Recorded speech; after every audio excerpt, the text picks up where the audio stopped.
Ok. ¿Se escucha, no? ¿Se escucha bien?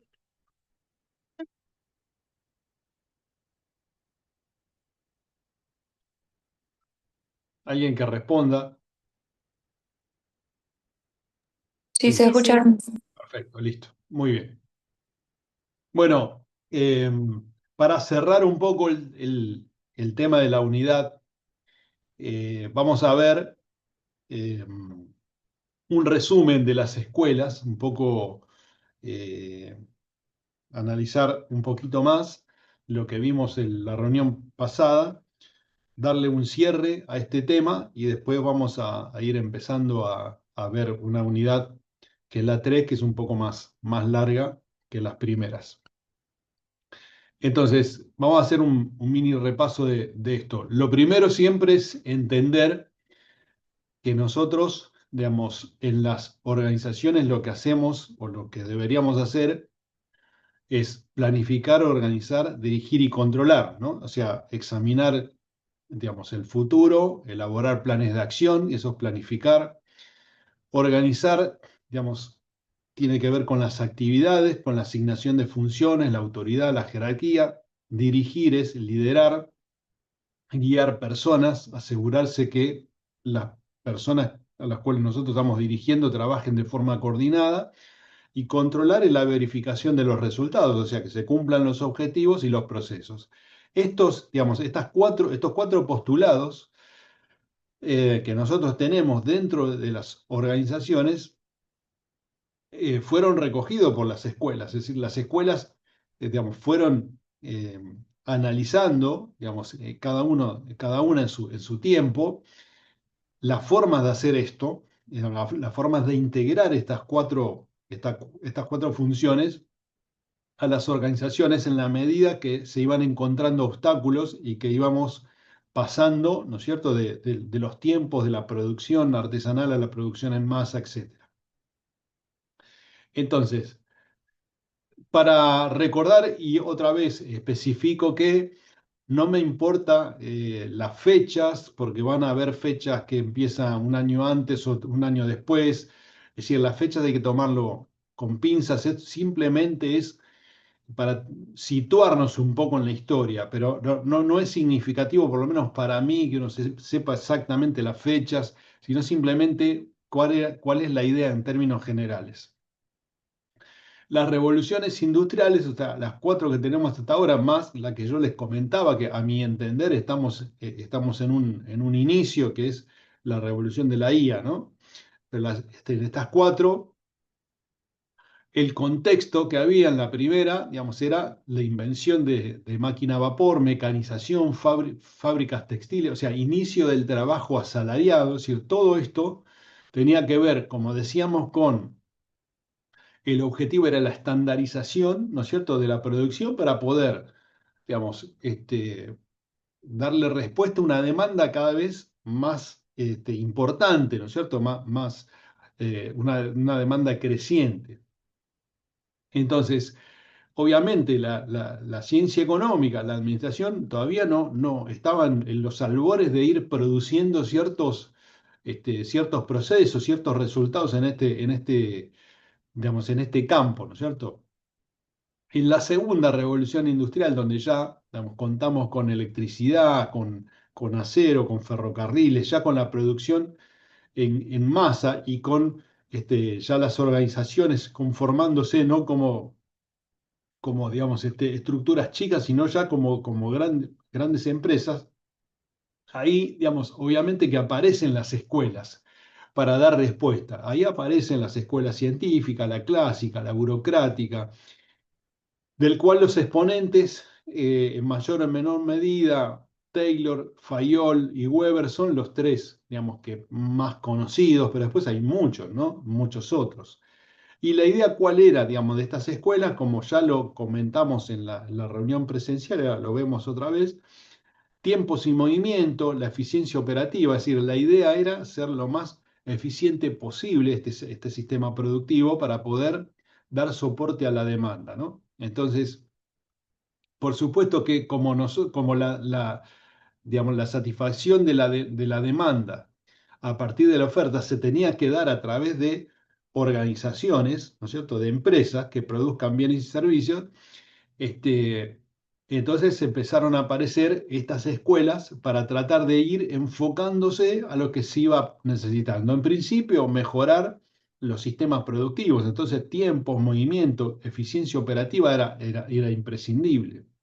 Después se le fue agregando a medida que se fue viendo la organización hacia adentro, funciones administrativas, principios, ¿eh? Reglas jerárquicas, autoridad, porque digamos, la autoridad, en términos vertical, tenía que establecerse de alguna medida. Entonces, ¿cuál era la idea? Era, digamos, la producción en masa, como se dice aquí, ¿no? Exigía eficiencia, control y estandarización. Entonces, era la forma en que nosotros podíamos salir de un contexto artesanal y generar volumen productivo para satisfacer demanda de todo tipo, alimento, vestimenta, etcétera, ¿cierto? Es decir, ahí de alguna forma empieza a conocerse un poco lo que es esta sociedad de consumo, ¿no es cierto? En un principio un poco más controlada, ¿no es cierto? Y hoy totalmente, digamos, expansiva a nivel mundial. En ese momento la idea era dar nacimiento a los modelos racionales de la administración. ¿Qué significa? Es decir, ¿cómo podemos hacer más productivos tomando en cuenta, ¿no es cierto?, que aparecían este contexto, todos los insumos, ¿no es cierto?, para generar fabricación en masa, electricidad, acero, el ferrocarril, la parte logística, ¿no es cierto? Pero tomando en cuenta que el ser humano participaba de la cadena de producción, estaba en la línea de montaje, ¿no? Entonces había que ser más eficientes las operaciones y los procesos humanos. Por eso estas escuelas están vinculadas con la revolución industrial emergente. Después hay periodos en donde, con posterioridad a esas fechas, reitero, tomémoslo con pinza más o menos, aparecen las crisis, ¿no es cierto? O sea, la crisis del 30, las tensiones, o sea, las guerras, posguerras, es decir, el mundo se va moviendo no al ritmo de la administración, sino en el mundo pasan cosas, hay guerras, hay situaciones de ese tipo, y por supuesto también hay problemas posguerra. Es decir, obviamente digamos, los problemas laborales, es decir, las recesiones económicas, etcétera. Entonces todo eso trae aparejado crisis y por supuesto ya aparecen las tensiones sociales y siempre, digamos, las sociedades tienen, digamos, personas que la representen o u organizaciones que representen alguna necesidad, un derecho, un reclamo, y por supuesto que aparece el sindicalismo como una búsqueda, ¿no es cierto?, de un mayor bienestar laboral, o sea, la idea de dar respuesta, digamos, a ese preconcepto hombre-máquina, ¿no es cierto? Tratar de buscar, digamos, acuerdos sobre cómo, digamos, trabajar de manera más razonable, de la forma más razonable posible. Entonces ahí a las escuelas, ¿no es cierto?, que vimos, científicas básicamente, aparecen, digamos, escuelas que tienen que ver más con el ser humano, con las relaciones humanas. Ahí aparece Elton Mayo. Hasta acá siempre igual pensando en cómo la persona podía trabajar mejor dentro de la empresa, pero siempre con el objetivo de ser lo más productivo y eficiente posible. Entonces, en la escuela humanista o de relaciones humanas, aparecen las cuestiones de motivación social, la importancia del grupo, del clima laboral, todo con el objeto de ser más efectivo y más productivo, ¿no es cierto? Digamos, la fábrica, ¿no?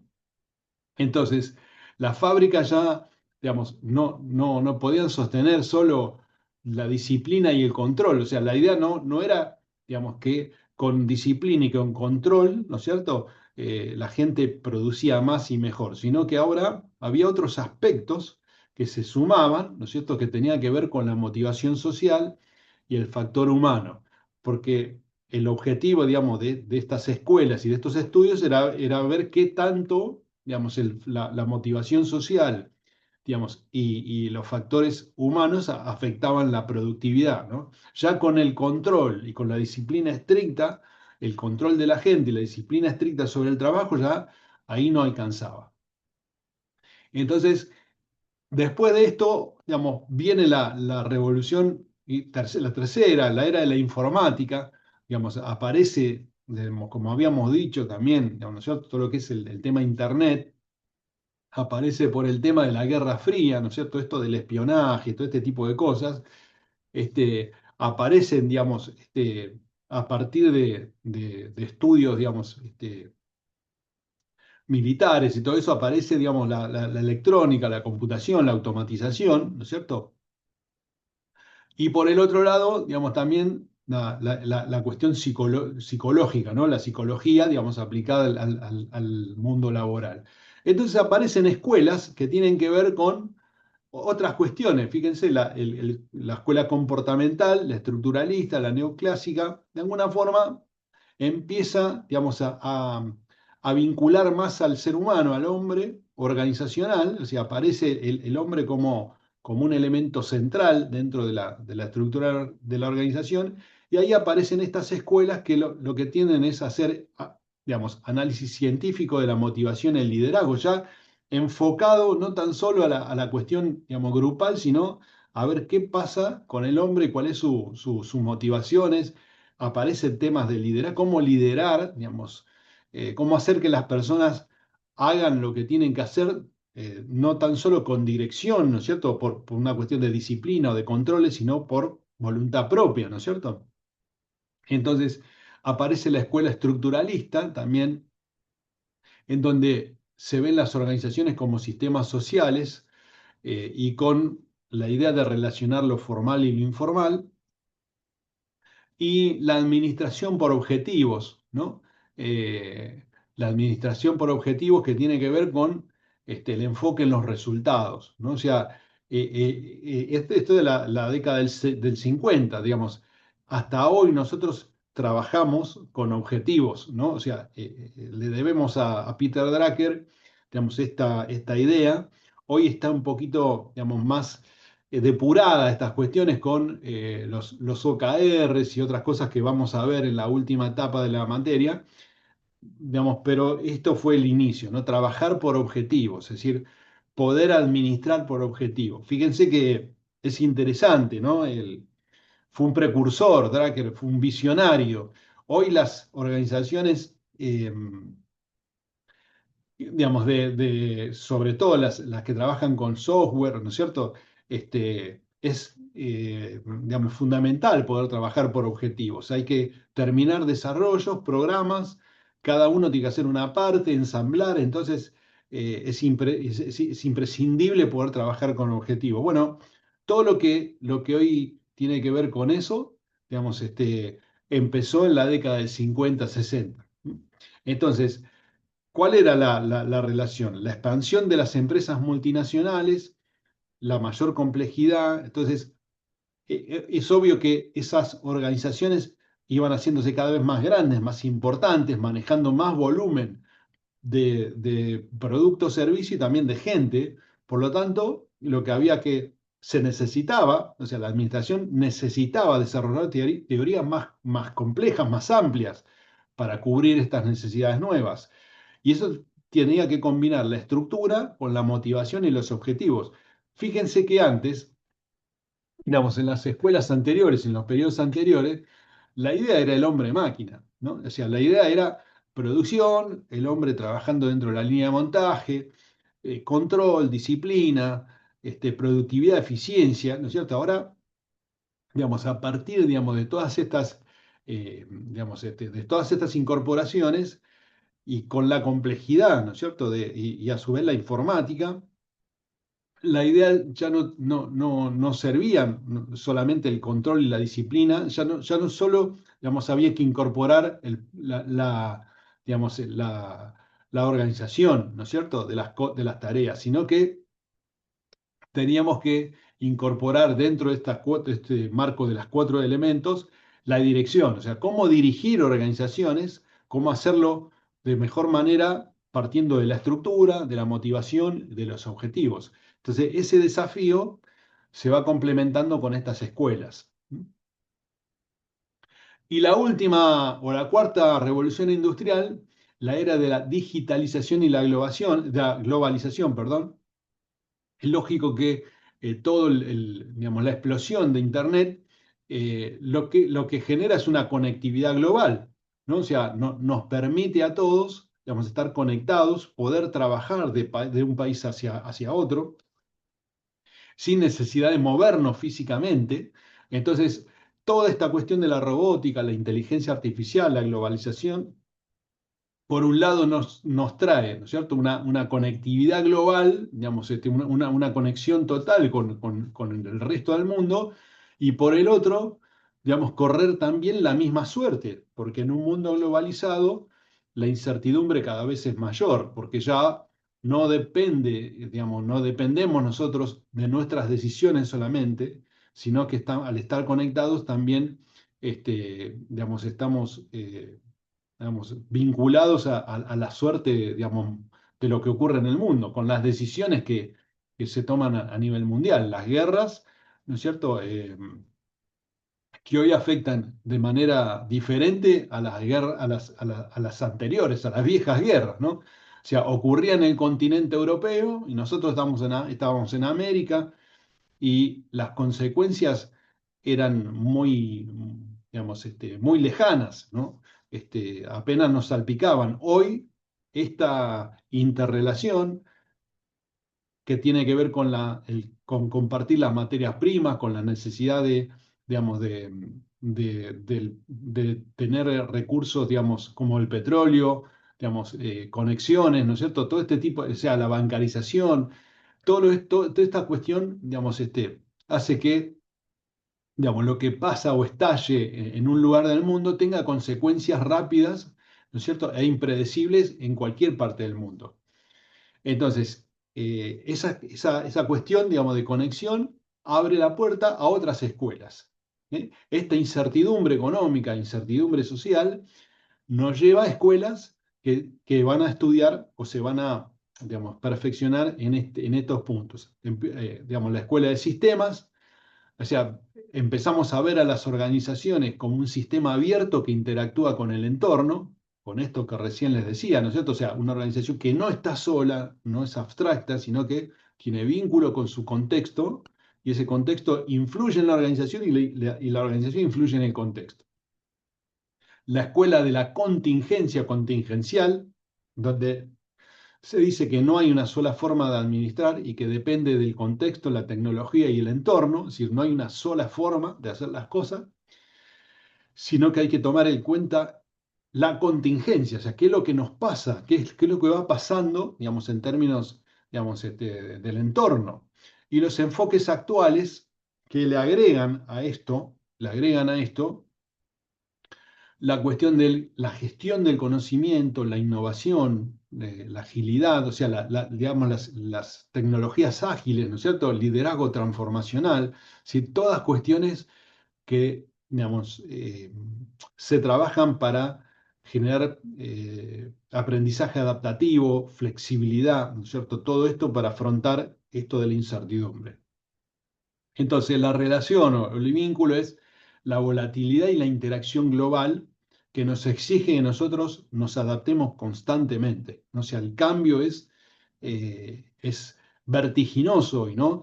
Por eso hablamos de un mundo VUCA, de un mundo que es, digamos, volátil, incierto, complejo, ¿no? O sea, todas estas cuestiones digamos, representan al mundo de hoy. Entonces, las teorías rígidas esas que, digamos, que se habían desarrollado al inicio con las primeras revoluciones industriales, hoy ya no nos sirven, porque hoy necesitamos modelos flexibles, modelos que se adapten a lo que nos va pasando.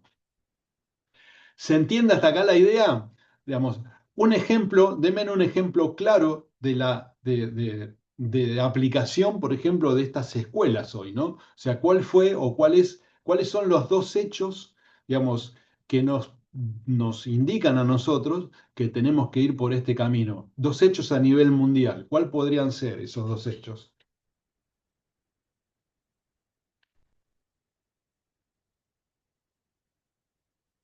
La pandemia puede ser uno. Perfecto, Abril, perfecto. La pandemia es uno, ¿no? O sea, no, fíjense, ¿no? Muy bien, buen punto, ¿no? O sea, no sabemos, vino, ¿no es cierto? No sabemos si va a venir otra, si la que viene va a ser más compleja. No tenemos la menor idea de dónde va a venir. Esta vino supuestamente de China. No sabemos si mañana va a venir de otro lugar, si es fabricada o es producto de la naturaleza. Hay laboratorios, ¿no es cierto?, que están trabajando con cosas raras. Entonces no sabemos si esos virus que están en laboratorios se escapan o no, ¿no es cierto?, o producen problemas, o tenemos un problema de contaminación por una mala praxis de laboratorios. Nosotros ya hoy tenemos un caso en la Argentina, ¿no es cierto?, de ese tipo. Entonces no sabemos lo que va a venir. Eso es un hecho, ¿no? Concreto. El otro, ¿cuál podría ser? También de actualidad, de enorme actualidad.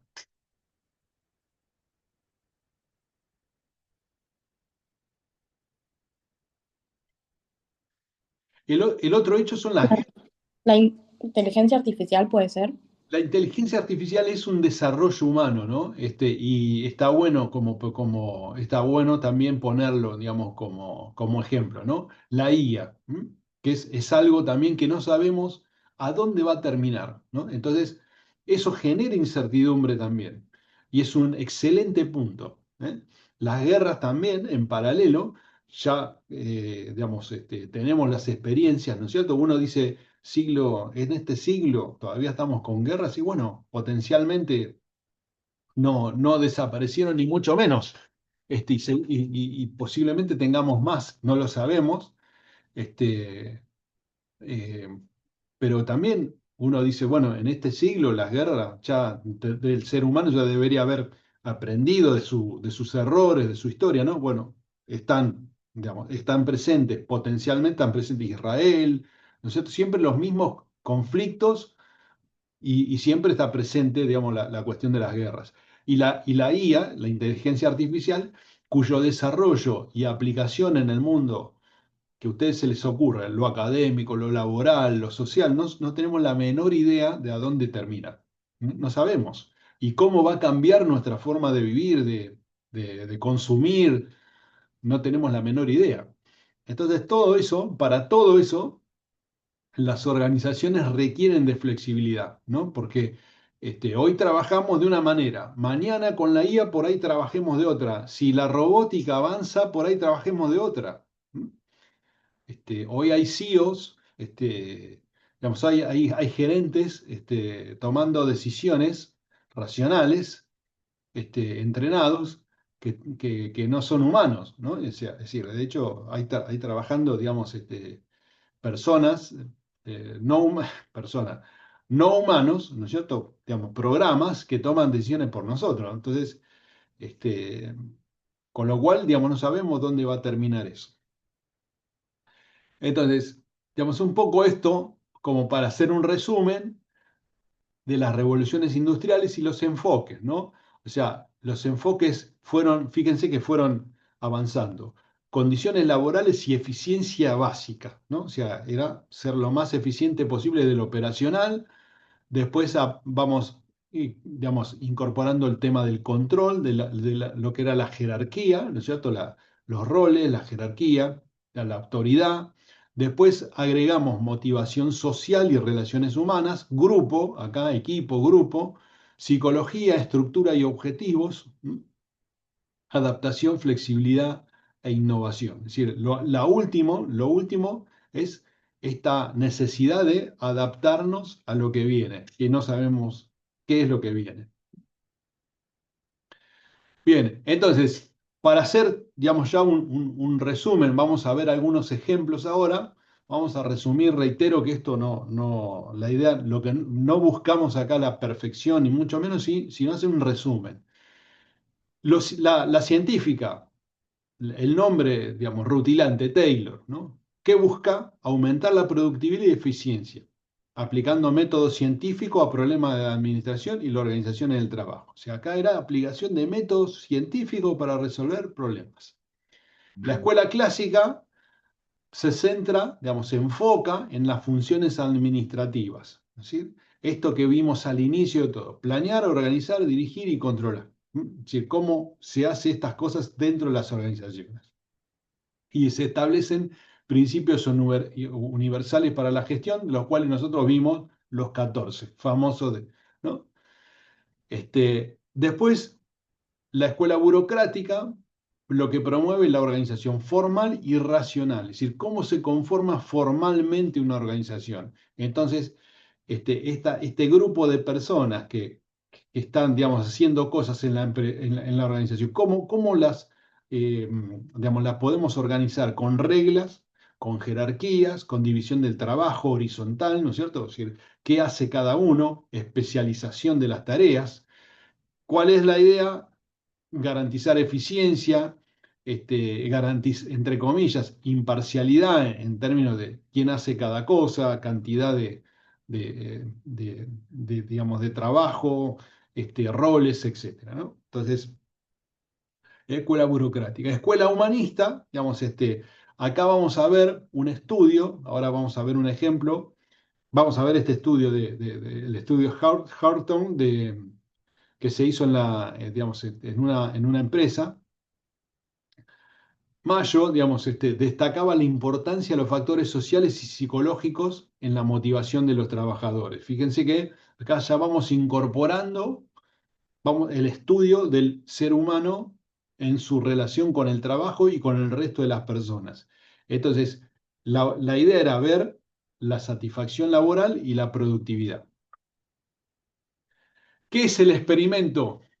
Este experimento, digamos, hizo en la Western Electric, ¿no? Es decir, había una planta en Chicago y se hizo un experimento. Ese experimento dirigido por Mayo y un equipo tenía como objetivo ver o analizar las condiciones físicas de trabajo, iluminación, horario, descanso. O sea, la idea era analizar la productividad. Recuerden que, si vamos para atrás, la idea, digamos, era ver la importancia de los factores sociales y psicológicos y la motivación, pero dentro de un contexto laboral, ¿no? La satisfacción laboral y la productividad de ese grupo de trabajo. Entonces se llevó a cabo este experimento. Lo que se hizo, digamos, en un principio era estudiar, digamos, los efectos de la iluminación. Se estudiaban dos grupos de trabajadores, ¿no? A unos se les generaban cambios en la iluminación y en otros sin cambios. O sea, se atenuaba la luz, se subía o sea, se hacían estudios, digamos, para ver si la luz, digamos, afectaba o no la productividad. El resultado que dio este efecto iluminación, o sea, digamos, fue que la productividad aumentaba en ambos grupos, incluso cuando la luz disminuía. Es decir, que estos son factores exógenos, ¿no es cierto?, a todo lo que tiene que ver con lo psicológico, con lo emocional, y los factores exógenos no, digamos, afectaban en ese estudio, ¿no es cierto?, la productividad, sino que esta digamos, fluía o variaba, pero no vinculado con esta cuestión externa. Después digamos, en estos grupos de trabajo se modificaron los descansos, la duración de la jornada, se generaron incentivos, ¿no es cierto? O sea, se cambiaron, digamos, se hicieron cambios en términos de lo que era la alimentación, para ver, digamos, cómo esto afectaba la productividad.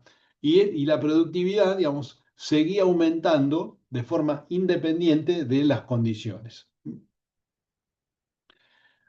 Después se hicieron entrevistas, se hicieron reuniones, estudios puntuales ya tomando en cuenta a los miembros de los grupos, ¿no es cierto? Y se descubrió que lo que más influía, digamos, no era la iluminación, los descansos, la duración de la jornada, etcétera, sino que lo que más influía era el trato, la atención y la importancia de las relaciones sociales. Es decir, este estudio, digamos, básicamente, fíjense acá, les dejo una imagen de cómo era el trabajo, ¿no es cierto? Antes era todo línea de montaje, esto es línea de montaje, cada uno haciendo una parte, ¿no es cierto?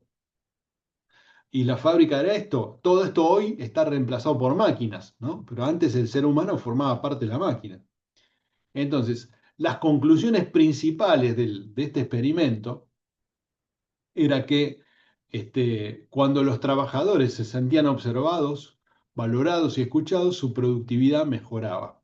¿Eh? La motivación social y psicológica es tan importante como las condiciones materiales. El grupo de trabajo influye más que los incentivos económicos individuales, ¿eh? Y la comunicación y el liderazgo participativo son claves para mejorar el desempeño.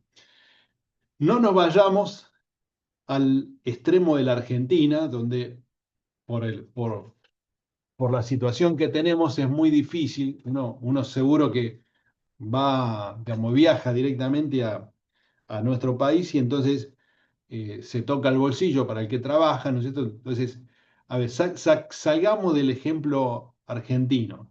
Digamos que en una situación de razonabilidad en términos de salarios, o de condiciones razonables, y no extremas, ¿no es cierto?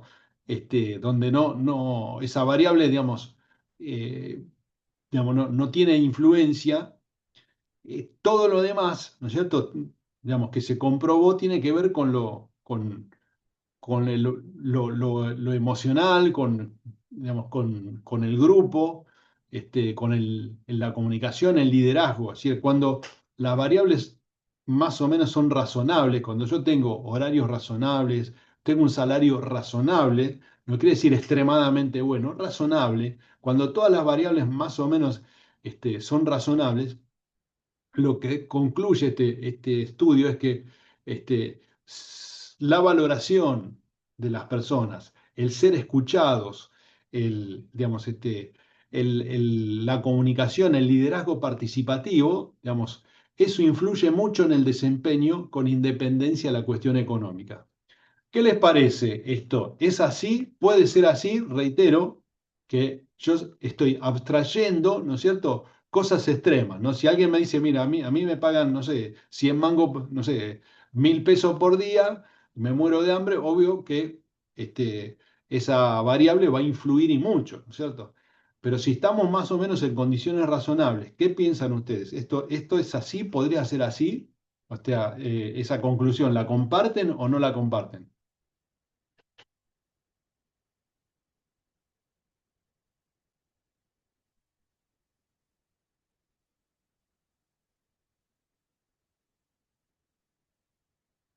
¿Alguna opinión?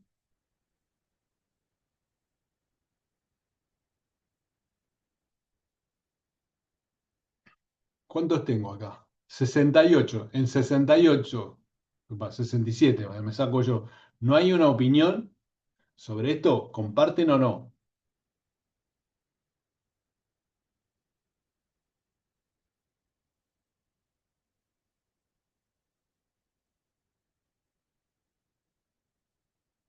Vamos, una opinión.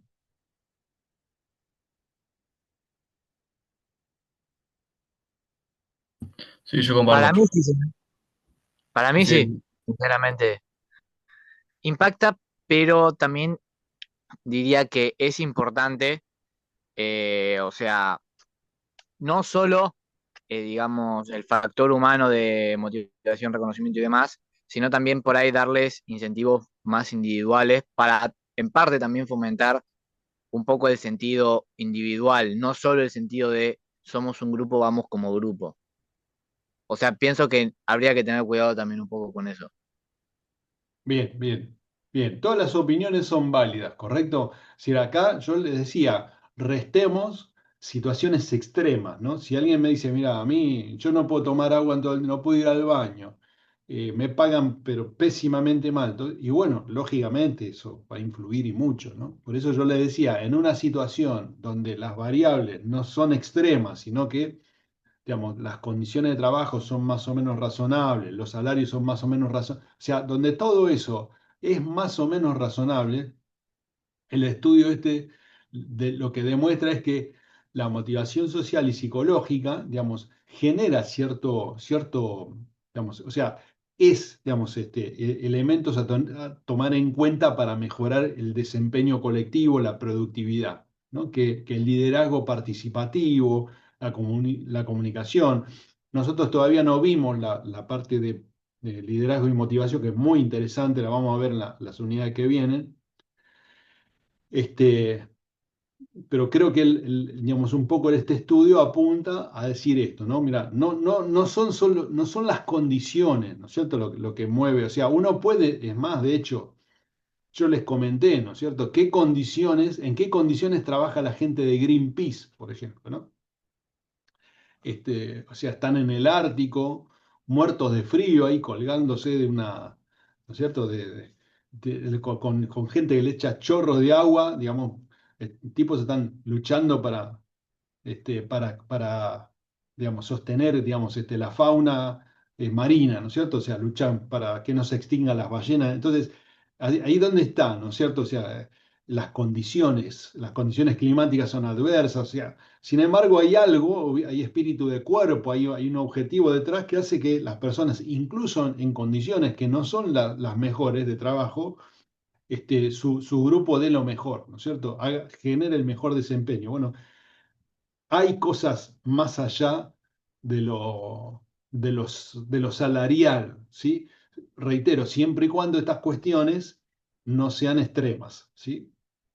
Obvio que si yo no cobro para poder comprar mis alimentos, esa es una variable, digamos que obviamente va a golpear y mucho, ¿no?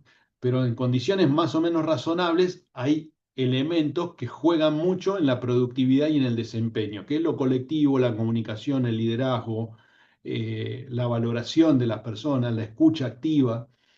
Es decir, eso mejora la productividad, debería mejorar la productividad de los grupos. Entonces, bueno, básicamente el cambio es del hombre económico al hombre social, ¿no es cierto? Es decir, de alguna forma, cuando uno se introduce el clima laboral y la importancia del liderazgo humano, estamos pasando del hombre económico al hombre social. Es decir, el experimento muestra que la atención al factor humano, o sea, ver su motivación, trabajar sobre su motivación, el reconocimiento, la pertenencia, todos estos elementos tienen un impacto en la productividad más allá de las condiciones físicas de trabajo. Uno no puede tener quizás todos los mejores elementos, pero puede mejorar la productividad, ¿no? Pensemos en un equipo de fútbol, ¿m? Para cerrar la idea. Hay equipos que uno dice, este chiquito le ganó al más grande. ¿No? Y este chiquito a veces se bañan con agua fría los tipos, ¿no? Y qué sé yo, a veces no tienen ni botines para entrenar, qué sé yo, y cómo puede ser que, este, ¿no es cierto?, le ganó a este equipo grande, que tiene todo. Bueno, a veces esa motivación por querer lograr cosas, ese sentido de pertenencia al club, qué sé yo, ese compromiso por la camiseta o lo que sea, hace que en condiciones inferiores los tipos puedan, digamos, generar productivamente mejores resultados, en este caso deportivo, que otro que por ahí lo tiene todo. Bien, ¿se entendió, no? La idea. Entonces, vamos con escuela neoclásica. Dice, la escuela neoclásica es una visión ecléctica, el que retoma los principios de la escuela clásica, pero los adapta a condiciones cambiantes de las organizaciones modernas. Es decir, ¿la idea cuál es? Es decir, que los principios son los principios de la escuela clásica, es decir, todo lo que es la racionalidad, etcétera. Pero acá lo que se agrega es que, digamos, a esa visión se la combina con digamos, la idea de la organización moderna, con esta idea que, digamos, hay que combinar elementos, prácticas, para obtener un conocimiento más amplio, ¿no? Que no tan solo, digamos, hay que tener una teoría rígida de lo que es una organización, sino que esa organización, al estar en vínculo con el contexto, necesita un pensamiento más amplio, ideas más abarcativas, ¿no es cierto?, que solo una idea estricta, ¿no? Y la escuela estructuralista considera la organización como un sistema complejo que analiza tanto lo formal como lo informal y sus relaciones. O sea, hay una estructura formal y hay una estructura informal y hay interrelaciones entre esas dos. Y eso la escuela estructuralista lo que ha estudiado, digamos, o lo que ha incorporado. Entonces, de alguna forma, la idea es, digamos, analizar la estructura formal, ¿no es cierto? O sea, cómo se interrelaciona la estructura formal, jerarquía, división del trabajo, etcétera, con las cuestiones informales, es decir, que tienen que ver con la comunicación, con el comportamiento. Entonces, de alguna forma, digamos, influye en el funcionamiento de la organización, esta interacción entre lo formal y lo informal. Entonces, esta idea, digamos, es porque dijimos, ¿no es cierto?, atrás, salimos del hombre económico, vamos al hombre social. Entonces, la idea es que las organizaciones se consideran y son sistemas sociales que interactúan con su entorno y están compuestos por diferentes partes interrelacionadas. Antes las víamos desde el punto de vista interno, ahora vemos que forman parte de un contexto más amplio y que hay interacción. Entonces, buscaban los estructuralistas comprender las organizaciones de una forma más amplia, profunda, entendiendo que el éxito depende de una adecuada interacción entre todos los elementos. Los elementos que están adentro, o sea, jerarquía, división de trabajo, comunicación, comportamiento, etcétera, y también los que están afuera de la organización. Ya lo hemos visto nosotros en clases. Hemos visto que la organización tiene un contexto que interactúa con los estados, provinciales, nacionales, municipales, los sindicatos, etcétera, etcétera, ¿no? No tan solo se interactúa para adentro, con los de adentro, sino también con los de afuera. La escuela comportamental enfoca en las necesidades humanas y la motivación de los individuos.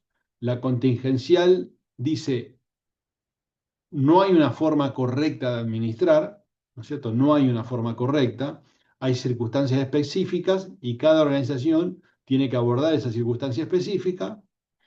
Y por supuesto, digamos, si yo veo o comparo, digamos, escuelas, la comportamental y la humanística, por ejemplo, veo que la comportamental se enfoca en el aprendizaje observable, y trata de modificar la conducta para mejorar el rendimiento, y la humanista se centra más en el individuo, priorizando su crecimiento personal, autorrealización y bienestar para alcanzar su potencial. Es decir, de alguna forma, digamos, las dos, si bien las dos se enfocan en lo humano, ¿no es cierto? Una, digamos, va, digamos, más a modificar la conducta para mejorar el rendimiento, y la otra, la idea es, digamos, priorizar el crecimiento personal, la autorrealización y el bienestar, que a su vez, obviamente, en forma individual, impulsa la productividad de la organización. Entonces, en cuanto a lo que es la escuela humanista, ya habíamos visto, digamos, los diferentes actores. El trabajador no es solo económico, busca reconocimiento, pertenencia y relaciones humanas, y la importancia de la motivación, la comunicación y el liderazgo participativo, ¿no? Entonces, esa escuela se enfoca en relaciones humanas y clima laboral. La escuela comportamental, digamos, básicamente está más vinculado a lo individual, o sea, al individuo, ¿a qué le pasa al individuo? O sea, incorpora psicología, sociología y teoría motivacional, y aquí aparecen muchas de las teorías que vamos a ver en la unidad 4, si mal no recuerdo, digamos, la parte humana, ¿no? Entonces aparecen un montón de exponentes con sus teorías sobre la motivación humana, que vamos a estudiar, como dije más adelante, y que el enfoque, digamos, es ver el comportamiento humano en el trabajo, tomando en cuenta motivación, liderazgo, comunicación, dinámica de grupos, etc. Entonces el trabajador es visto como un recurso estratégico cuyo comportamiento se puede estudiar y se puede gestionar. Bien, entonces, entre las digamos, la diferencia entre lo que sería este tipo de escuela, la humanista y la comportamental, por ejemplo, digamos, algo puntual para digamos, entender desde el punto de vista del objetivo, tomemos una diferencia. El de la escuela humanista, la idea era mejorar las relaciones y el clima laboral, y desde el punto de vista comportamental, comprender, predecir y modificar conductas organizacionales.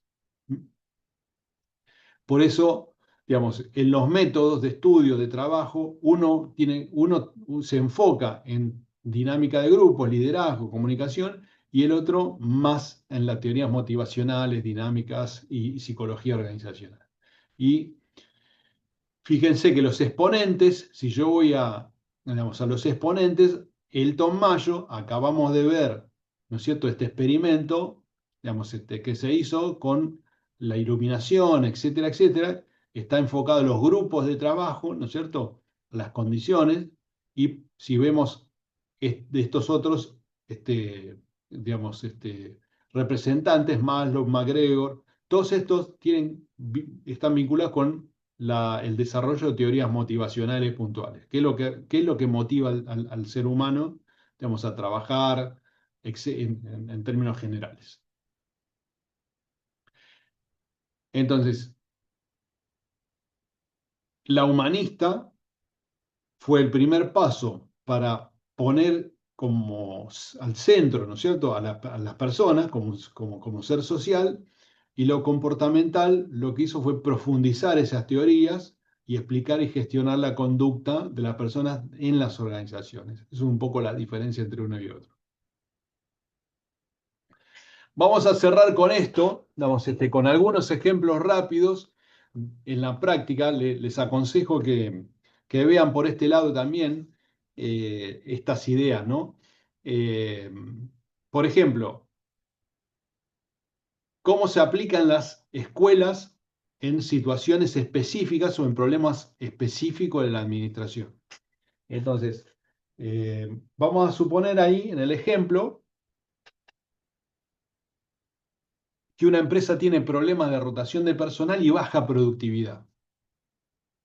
Entonces, ¿qué le puede aportar la escuela humanista y la escuela comportamental? Desde el punto de vista de la escuela humanista, entendiendo, digamos, esta idea del grupo de trabajo, se pueden implementar, ¿no es cierto?, soluciones como reuniones semanales, mejorar el clima laboral, estimular el sentido de pertenencia con actividades sociales, porque, digamos, como la idea es el estudio, ¿no es cierto?, del grupo, ¿no es cierto?, de cómo funciona el grupo y la productividad, entonces la idea o el resultado esperado es que los empleados se sientan más motivados socialmente para aumentar la cohesión del grupo y disminuir la rotación.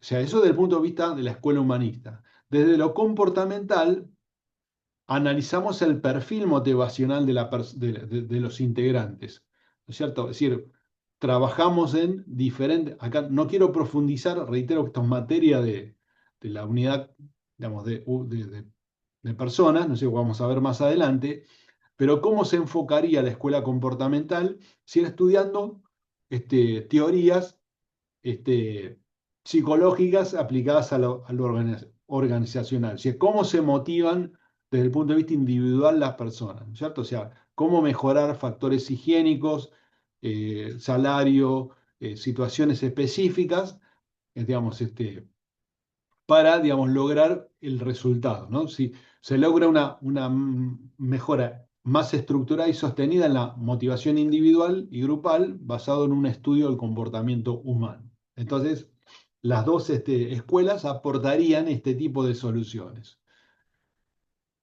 Por ejemplo, si nosotros tenemos una empresa que enfrenta demoras en la producción, costos altos y falta de coordinación entre áreas, ¿qué nos aporta la escuela clásica? Por ejemplo, ¿no? Bueno, eh, jerarquía, funcionalidad administrativa, ¿no? O sea, por ejemplo, Fayol nos diría, a ver, implemente una estructura jerárquica clara, ¿no? Jefes, supervisores, operarios, así, quién hace cada cosa, ¿no es cierto? Clarifique la unidad de mando, qué es la disciplina, divida el trabajo de manera adecuada, difunda manuales de funcionamiento, organigramas para que cada trabajador, digamos, tenga instrucciones de un solo jefe, tenga muy en claro lo que tenga que hacer y sea más productivo, ¿no es cierto? Entonces, a la demora en la producción, en la falta de coordinación, ahí la escuela clásica te dice aplicar los 14 principios de Fayol. La escuela científica, por ejemplo, lo que busca es la eficiencia a través de métodos científicos de tiempo y movimiento. ¿Qué son estos métodos? Bueno, estudiar lo que se lleva a cada tarea en la línea de producción, ¿no? Estandarizar herramientas y métodos de trabajo, fijar incentivos por productividad individual. Recuerden la película de McDonald's, o si la vieron o no, la historia, cómo, de alguna forma, cada digamos, espacio, digamos, productivo para terminar en esa hamburguesa, ¿no? Con calidad, servicio, limpieza, etcétera, cómo se necesitaba cada sector cumpla con tiempos, con un determinado nivel de procesos, productividad, formas de hacer las cosas. Entonces, eso tiene que ver con lo científico, ¿no? Es decir, un operario que logra producir 100 prendas al día en lugar de 80, por ejemplo, recibe un bono. O sea, entonces eso es tratar de incentivar, buscar métodos, tratar de ser más eficiente posible. Eso desde el punto de vista de la escuela científica. La escuela burocrática, ¿no? Crear reglamentos internos, privilegiar la autoridad legal racional, este, digamos, cómo esta escuela se aplica a un problema, ¿no? Por ejemplo, para solicitar materiales, el jefe de producción tendría que llenar un formulario aprobado por el área de compras. Fíjense que, digamos, ¿para qué sirve esto? ¿No? Y bueno, para que no se roben los materiales, para que no se pida de más, etcétera. Entonces hay un estudio, digamos, ¿no es cierto?, basado en las necesidades y se crean reglamentos justamente para tener un mejor control de la calidad de las entradas y salidas de los materiales, etcétera, etcétera, ¿no? Imaginen si la gente no marca la entrada y la salida, o si se toma los días que quiere de vacaciones, o si no hay un estándar, o si no hay formas de establecer esos controles, esas mediciones, ¿no? Entonces, bueno, la escuela burocrática le aporta algo, digamos, a estos temas. Lo neoclásico, énfasis en la administración por objetivos, ¿no es cierto? Entonces, por ejemplo, cómo podemos mejorar un área de ventas o cómo podemos mejorar, digamos, digamos, aspectos comerciales definiendo objetivos, ¿no es cierto? Si hay que lograr, no sé, aumentar el volumen de facturación un 10%, digamos, tomar, no sé, contratar X cantidad de, digamos, de proveedores, eh, lograr tener, no sé, un 20% más de clientes en este año respecto al anterior, es decir, fijar metas y cumplir con objetivos. Entonces, cada área define los objetivos a los que tiene que llegar y así se arma la administración con este criterio, ¿no? Entonces, digamos, esto sería el aporte de la escuela neoclásica. Escuela estructuralista, digamos, que analiza la organización como un sistema de relaciones formales e informales, ¿cierto? Entonces, por ejemplo, estudiamos los roles y conflictos en las diferentes áreas, cómo se reconoce la existencia de esos grupos informales que influyen en la empresa, cómo mejoramos esa integración y coordinación en los departamentos. Por ejemplo, podemos tener dos departamentos en conflicto, el de cobranzas, el área de ventas. Entonces, ¿cómo los integramos? cómo estudiamos los roles, el conflicto, cómo hacemos para que se coordinen y se integren mejor, porque en definitiva, tanto ventas como cobranzas tienen a los clientes que son materia prima común entre los dos departamentos. Entonces, ¿cómo hacemos para que esos departamentos funcionen mejor de manera mancomunada, ¿no? Entonces, aplicamos concepto de la estructura de la escuela estructuralista. En el ejemplo, dice, se detectan supervisores de producción que tienen conflictos con área de ventas por plazos irreales, entonces creamos comités interdepartamentales para coordinar objetivos, ¿no?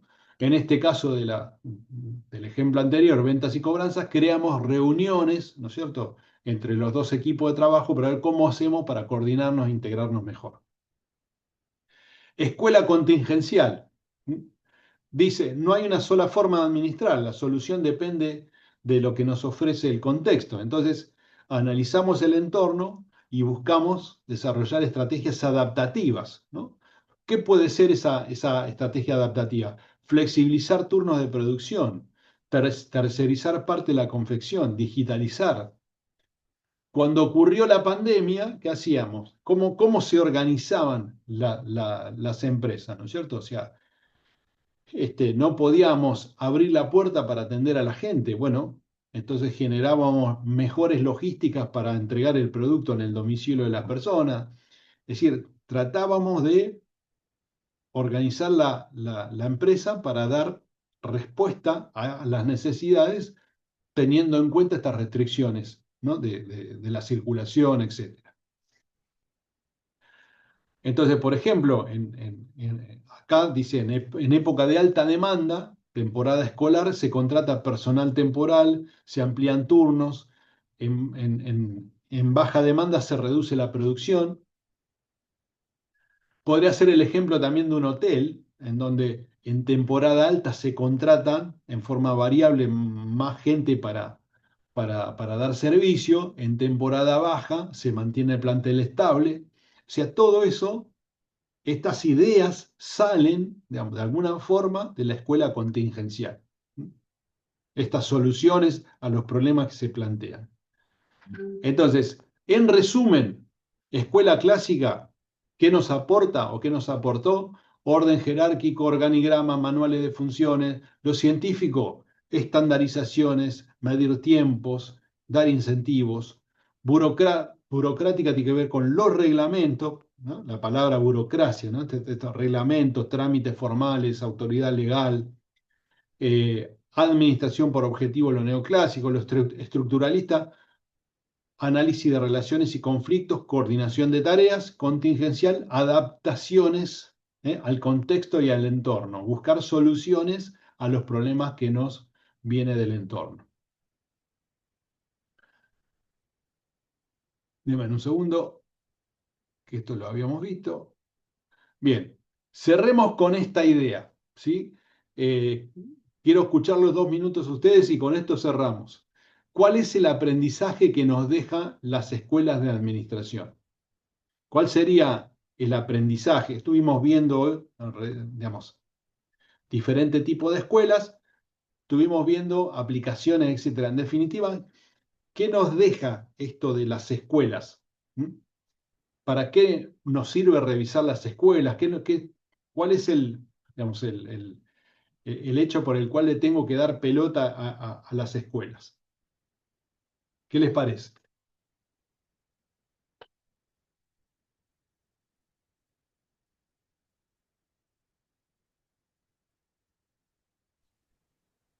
Te dan un abanico de soluciones, digamos, a distintos problemas. Bien, ¿qué más? Así hacemos el resumen.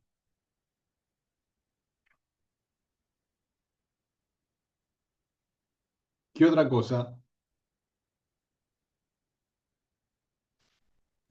Que también son como modelos prearmados en los cuales por ahí algunas organizaciones, digamos, podrían funcionar dependiendo obviamente de su mercado y cómo sea todo el proceso productivo.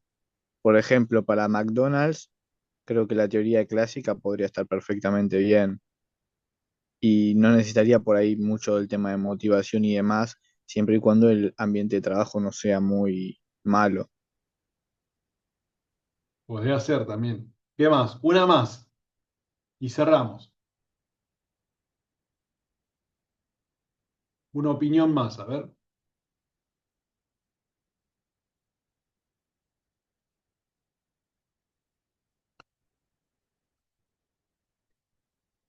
Una más y no jodemos más, dice el dicho.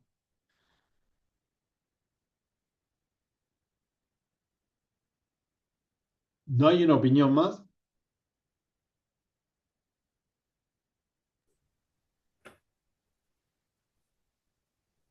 Que son modelos a seguir también, porque cada una, al tener distintas maneras de actuar y distintas maneras de resolver problemas, lo que se puede hacer es también sacar, por ejemplo, en la actualidad, sacar de cada una de las escuelas una manera de organización. O sea, básicamente puede ser una guía. Perfecto, perfecto, bien, bien. Entonces, en resumen, ¿para qué nos sirve ver las escuelas? Primero, recuerden que estamos mirando todo lo que fueron los avances, ¿no es cierto?, de las revoluciones industriales a la fecha. Y que cada escuela, digamos, fue generando conocimiento y fue aportando. El conocimiento en este caso es acumulativo. Si bien parece historia de la administración, eso, digamos, no tiene que ver con el contenido. Es decir, el contenido es acumulativo. Es decir, no es despreciable el concepto del organigrama. Si bien hoy, por ejemplo, hay teorías, hay cosas más evolucionadas, se sigue aplicando dependiendo del tipo de organización. Es más, de hecho, yo puedo hacer un organigrama en papel, ¿no es cierto?, para saber este, cómo está, digamos, cómo está armada una empresa, más allá que yo después lo use o no. ¿No? Es decir, todos los conocimientos que nos aportaron las escuelas es importante porque tenemos diferentes tipos de organizaciones. Tenemos con, sin fines de lucro, tenemos una organización de tipo militar, una organización, una mutual, una cooperativa, una empresa de servicios productiva, de diferentes rubros. Entonces, si no, las organizaciones son muy diferentes, incluso las que trabajan en el mismo rubro son diferentes. Yo puedo tener dos pizzerías y se dedican a lo mismo, atienden a la gente al público en la calle, qué sé yo, y son muy diferentes porque la cultura, lo que pretenden los dueños son cuestiones que pueden hacerlas muy diferentes unas con otras. Entonces, las escuelas nos van aportando herramientas para ir solucionando problemas, por dónde voy a atacar si ese problema es grupal, por dónde voy a ir si el problema es individual, si hay falta de claridad en los procesos, ¿qué debería hacer? Me falta no digo un manual de funciones hoy, pero quizás una descripción de puestos para que sea más claro para la gente qué es lo que tiene que hacer. Si todos esos elementos, ¿no es cierto? Que todas estas herramientas que hoy tenemos a disposición de la administración, que ustedes van a ver en otras materias de manera más profunda, todas esas herramientas provienen de todo lo que generaron estas escuelas, ¿no? Si no se hubiese, digamos, desarrollado estas escuelas, hoy no tendríamos, digamos, la posibilidad de aplicar un montón de conocimiento en diferentes situaciones, ¿no es cierto? Es decir, eh, digamos, la motivación, digamos, el perfil motivacional, el estudio de grupos, todo eso es muy importante, ¿no es cierto? Pero también es importante el estudio de métodos y tiempo. A ver, Mercado Libre, por ejemplo, necesita de una logística extraordinaria y bien manejada, porque si no, digamos, no cumple con el estándar o con lo que dice que hace, la gente le deja de comprar, ¿no es cierto? Y lo mismo cualquier otra empresa o cualquier otra organización sin fines de lucro. Es decir, que todas las escuelas fueron agregando cosas y hoy tenemos todo este cúmulo de información para ir aplicando, ¿no es cierto?, soluciones a problemas específicos que van apareciendo. Por eso es importante hacer todo el traqueo de lo que nos dejaron y ver que muchas de las cosas todavía siguen funcionando. ¿Eh? Es decir, si vemos los 14 principios de Fayol, algunas cosas, digamos, por allí no tan sí, específicas, pero algunas cosas siguen funcionando y se siguen aplicando. ¿Por qué? Bueno, porque no es lo mismo tener una organización de 3 personas que de 30 personas, que de 300, que de 3.000, que de 30.000. O sea, cuando la organización crece estructuralmente, crece en volumen de facturación, en cantidad de gente, en complejidad, estar en muchos países, ahí se necesita, digamos, aplicar todos estos conocimientos, ¿no es cierto? Entonces, por eso creo que es interesante, digamos, hacer y profundizar en los diferentes escuelas que nos dejan muchas herramientas para trabajar. Bueno, con eso terminamos esta unidad y la próxima ya, entonces entramos en la 3, así que eh, vamos a grabar y vamos a subir el video. Bueno, nos estamos viendo el jueves, entonces, en forma presencial. Chao, gracias. Chao.